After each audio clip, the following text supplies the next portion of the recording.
Golf Central on YouTube is brought to you by the new elite family of woods and irons from Callaway.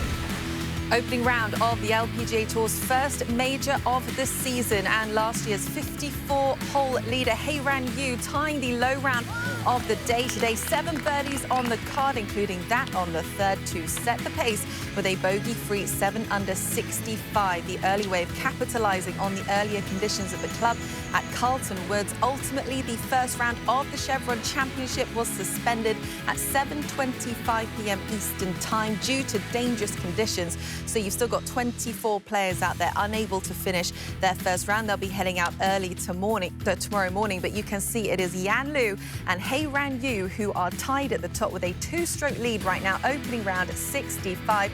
Lucy Lee, one of those players who are still yet to conclude their first round. And what happened to Nelly Korda? That is one of the big stories of the day. We've got it all right here on Golf Central as we welcome you into our studio on this Thursday evening. Great to have you with us, Anna Jackson, alongside Mel Reid and Amanda Blumenhurst for what is the first women's major of the year. Now, it's not finished, the first round, but you can kind of see the storyline that was unfolding. Nelly is a big one. We're going to get to that in just a second. But Amanda, undoubtedly, that morning wave had a huge advantage with these conditions today. If you just even look at the scoreboard, only 3 of the top 10 played in the afternoon. Your 7 were all morning rounds. It was a lot calmer. We're going to expect that in Texas. It's going to be windy no matter what, but it really picks up in the afternoon. So we saw it get a lot windier, and also it started to rain. We started having this obvious storm that came through and ended up having to blow the horn, but it kind of was picking up throughout the entire afternoon group. So those morning tee times really benefited, and we saw some really good scores from Hei-Ran Yu and Hyu-Joo Kim take advantage.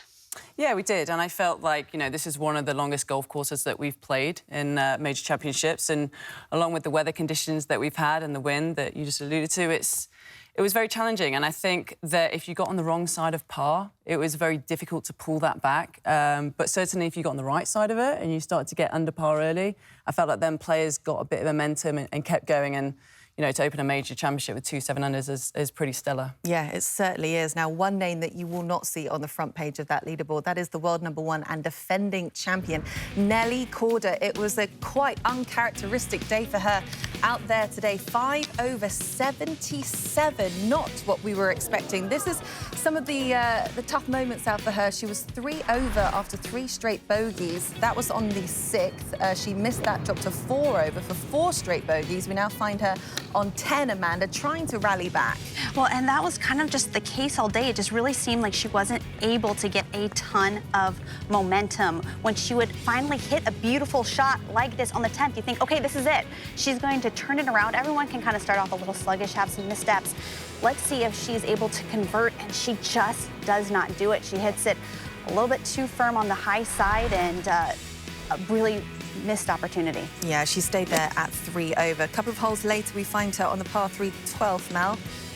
Yeah, we did. I mean, she's got one of the most beautiful swings in golf, hasn't she? But she even said today after the round she wasn't quite on top of her iron play today, and you can see that there on the 12th hole, making it very difficult for her to make par. And she actually hit a beautiful bunker shot. The bunkers are still pretty wet and sticky, so players having to take that into consideration. Another missed putt. Drops back to 4 over. Now on the next hole, 13. This was her 3rd, trying to get it close. Yeah, I mean, this is one of Nelly's strengths, is kind of these, I mean, it's not a basic chip, but she plays these so well. I mean, she's usually hitting that within tap-in distance, and she's clearly not very happy with that, coming up a little bit short. This for birdie. And that looked like a good stroke, just didn't really read it correctly and didn't hit it high enough, and another missed birdie opportunity. One of those days, nothing was dropping. Now on 14, missed the fairway left. This is her 2nd, Mel. Yeah, I mean, she's having to kind of manoeuvre a little shot there, probably trying to hit a little draw and keep it underneath the trees. Just doesn't do that. Misses it short side in that right-hand bunker. Actually hits a great bunker shot to here, but again, you know, a par putt again misses. And even her pace on that is just a little bit off. So yeah, she drops to +5 at this point. Well, let's find her now on 16. Missed the green here, Amanda. This is her 3rd. So she was 4th last year in strokes gained around the green. So like Mel was saying, this is normally just such a great part of her game that we really didn't see, but she would save par there. Stays at 5 over, now on 17 for birdie. Yeah, this was one of the best swings she actually hit all day. It was a difficult pin to get to at the back there, but again, a little bit low side on that putter. Straight off the putter face, I feel like that's just going left, so a missed opportunity there. She does give herself a birdie chance here on 18 to get back to 4 over. Just leaves it short. Yeah, this would have been a really nice way to maybe make lunch taste a little bit better, but just very much the story of the day. The pace was just slightly off. Really tough day out there for the world number one. She looked like she was almost in tears as she walked off 18, but to her credit, she stayed behind for a good 10-15 minutes. She signed those autographs. She continues to be such a shining light on the LPGA Tour, but it wasn't the opening round that our defending champion was looking for. So for more, we send it down to Amy Rogers. I had a chance briefly to speak with Nelly Korda after her disappointing opening round here at the Chevron Championship.